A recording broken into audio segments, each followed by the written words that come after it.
A Selic em nosso Muito bem. A Selic em nosso país, ela está no cenário de alta. A perspectiva é que ela chegue ali a uma ordem de 15%, devido também às projeções que temos da inflação brasileira. A inflação é basicamente uma elevação dos preços de bens e de produtos e serviços. E o oposto da inflação é simplesmente a deflação. Então, como nós temos uma projeção, né, de elevação da inflação, nós também temos ali para poder arrefecer essa inflação, ou melhor dizendo, né, diminuir, tentar reduzir ou manter ela a um certo nível, você eleva a taxa básica de juros. Você elevando a taxa básica de juros, você reduz o consumo, você reduzindo o consumo, você tende a ter uma queda da inflação, né? E o mais interessante é que taxa básica de juros e inflações, né, elas se correlacionam ao longo de toda a economia. Agora, quando olhamos, né, para os países que temos como modelo de desenvolvimento econômico, e vamos olhar para o primeiro modelo, que foi a Revolução Industrial, encabeçado pela Inglaterra, que também desfruta ali de trocas comerciais com o nosso país, que fez exatamente o fato, né, da Inglaterra se assentar como grande economia, foi as trocas comerciais que ela fazia, né? Muitas vezes o Brasil trocava até ouro e fez com que ela se assentasse como grande, né, economia naquele período, e tirasse também a parte financeira de Amsterdã e levasse para Londres. Então, quando olhamos para o primeiro modelo de revolução industrial que temos, que foi a Inglaterra, nós podemos ver uma estabilização dos indicadores macroeconômicos. Quais são esses indicadores? Nós temos ali em determinados períodos, nós temos ali estabilização da taxa básica de juros, nós temos ali estabilização da inflação. Você pode contar ali em um determinado período. Você tem um crescimento nominal dos salários, você tem ali em determinados períodos também, você tem uma balança comercial superavitária, quer dizer, seguindo aquelas ideias mercantilistas, né, que já vinha de tempos atrás, onde você procurava sempre vender mais e importar menos, trazendo assim um afluxo para o país. E quando olhamos também para a média aqui, né, da Europa, você vê que o Banco Central Europeu, ele tem uma média histórica ali de baixar a taxa básica de juros. Olhando também para as economias anexas, neste caso os Estados Unidos e o Japão, que tem ali, em alguns casos, principalmente o Japão, que é um país, né, que já alcançou ali o desenvolvimento econômico, que é um país maduro economicamente, e temos ali uma taxa básica de juros negativa.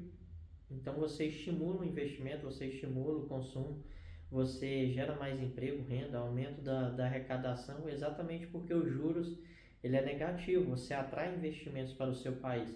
Os Estados Unidos também, ele tem uma média histórica ali de praticar juros baixos. Então isso é interessante para você buscar o desenvolvimento do país. Tem um repositório do IPEA, que é o Instituto de Pesquisa Econômica Aplicada, que ele mostra para o nosso país ser um país medianamente desenvolvido. Ele alcançar o medianamente desenvolvido é só para 2035. Para 2035, daqui 10 anos. E tendo ali marcado também, sendo marcado por um crescimento médio na ordem de 2 a 3%. Se as coisas se mantiverem como estão, porque sabemos das dificuldades econômicas e financeiras que o nosso país ele já enfrentou e vem enfrentando, né, ano após ano, governo após governo, toda essa bagunça que tem em nosso país, né, essa extração de riqueza, e o país nunca torna-se um país rico de fato. Então, basicamente, o que acontece? A estabilização, né, o primeiro passo para encontrarmos ali primeiro passo para encontrarmos, né, o verdadeiro desenvolvimento, primeiro é estabilizar os indicadores macroeconômicos. Quais são esses indicadores? Taxa básica de juros, inflações, eu falo aqui quase todos os dias, né, inflações, o câmbio, manter ali as nossas reservas cambiais para estabilizar a economia brasileira, o câmbio brasileiro, e prover a dignidade para o povo brasileiro, fazendo sim que o povo não perca poder de compra, né? Ter uma boa ali administração dos recursos do país, não gastar mais do que se deve, né? Simplesmente também buscar ali reduzir o endividamento público do país. Reduzindo o endividamento público do país, você reduz o risco do país. Como trata-se de um país emergente, reduzir o endividamento público brasileiro é muito importante. Você atrai os investidores, né? Você reduz o risco, quer dizer, basicamente agora o país ele tem condições de pagar, né? Pois ele tem dinheiro, a dívida dele não é uma dívida alta, né? Então, imagine assim da seguinte forma, vamos fazer uma analogia.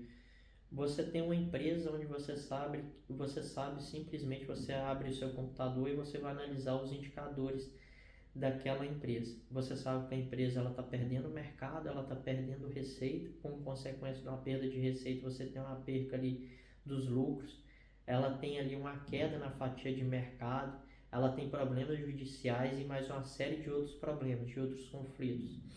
Ela está envolvida ali em polêmicas, enfim, em fraudes contábeis. Você colocaria o teu dinheiro neste tipo de empresa? A resposta é não. Agora olha o nosso país, todos esses indicadores eles estão se esfacelando. Um grande investidor, uma IBM, uma Microsoft, uma Tesla, você acha mesmo que vai investir em nosso país? Diante de um cenário que você tem baixo crescimento econômico, esse baixo crescimento econômico ele perpetua, quer dizer, passa anos e mais anos, décadas e mais décadas e o país ele não cresce de fato, ele não consegue atingir um novo patamar, passar por um ciclo de acumulação. Então, é muito difícil atrair esse tipo de investimento. É importante porque esse tipo de investimento você fomenta a economia passando por um ciclo de acumulação é muito importante. Tem um estudo de Kim e Levine que fizeram ali pautados em cima daquilo que o Schumpeter falava, para você ter um momento de expansão, de acumulação na economia, é interessante você fomentar o crédito, quer dizer, você expande o crédito, você expande o crescimento econômico, como sabemos, depois de todo crescimento econômico, você tem depois de toda expansão econômica, você tem um momento de contração. Até mesmo Karl Marx chegou também a essa conclusão, onde o mesmo já dizia que você tem um momento de expansão e depois você tem um momento de contração. Karl Marx, como sabemos, ele foi o pai do socialismo científico. Muito bem, Key e Levine fizeram então um estudo pautado. De fato, você tem em cima daquilo que o Schumpeter já dizia. De fato, você tem um crescimento econômico, você tem um aumento do PIB per capita, você tendo um aumento do PIB per capita, você tem um aumento do capital, né, fixo, e tendo um aumento do capital fixo, você passa por um momento de expansão na economia, sem contar quando você tem um momento de expansão da economia, você tem entrada ali de novos investidores, você tem ali a criação de novos empresários, você tem um aumento da economia, você tem um aumento da riqueza, você tem um aumento da renda, né? O PIB per capita se eleva, então até a pessoa mais pobre fica mais rica, pois agora é uma elevação das disponibilidades para cada cidadão. Quando você está num momento de expansão da economia, você tem ali, você fomenta o desenvolvimento, você fomenta a pesquisa. E o nosso país, como sabemos, ele vem perdendo competição ao longo dos anos. No fim do século passado e na virada deste século, né, fim do século passado, na entrada deste, nós estamos sofrendo um processo de desindustrialização. As empresas estão saindo do nosso país, pois já não acreditam mais no nosso potencial. Sem contar também que nós estamos tornando um país agrário, um país cuja maior concentração e exploração é de produção tropicais, né, alimentos e extração de recursos naturais. Então, um país que majoritariamente ele só sabe fazer isso. Ele não tem nenhuma indústria desenvolvida para poder manufaturar todos os seus recursos. Quer dizer, ele exporta para outro país, este produto vai para outro país, toda essa extração de recursos naturais vão para outro país, chegam lá, transformam-se em produtos e depois voltam para o nosso país, então está tudo errado. Sem contar também Raul Prebisch, que foi um grande economista formado na Universidade de Buenos Aires, que também ali foi, né, encabeçou ali todo o desenvolvimento da CEPAL, que é a Comunidade Econômica de Países da América Latina e Caribe. Ele chegou à seguinte conclusão no estudo que fez de 1880 a 1945. Você deteriora os termos de troca. Então, quando você tem um país que só sabe produzir comida, o preço do alimento não acompanha o preço do produto industrializado. Agora, falando sobre a taxa básica de juros brasileira, sem contar todo este conceito do Schumpeter, pois agora você não consegue expandir o crédito, pois a taxa básica ela está muito elevada. Você tendo uma taxa básica de juros muito elevada, você encarece o capital. Então, você encarece o capital para o próprio governo, para ele agora fomentar a economia, você não tem o investimento do governo. As empresas, muito menos, não vão pegar este crédito para poder reinvestir e aumentar suas operações. E o consumo ele também fica estagnado.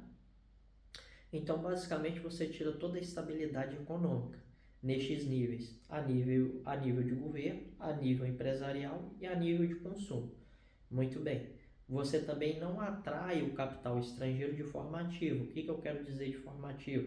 Empresas não vão abrir operações em nosso país, exatamente porque você tem um encarecimento do capital. Então, elas preferem chegar como rentistas, vão aplicar os seus capitais, vão oferir o seu lucro e depois vão embora, vão só financiar o governo, né? Pois agora está interessante, o juros está elevadíssimo.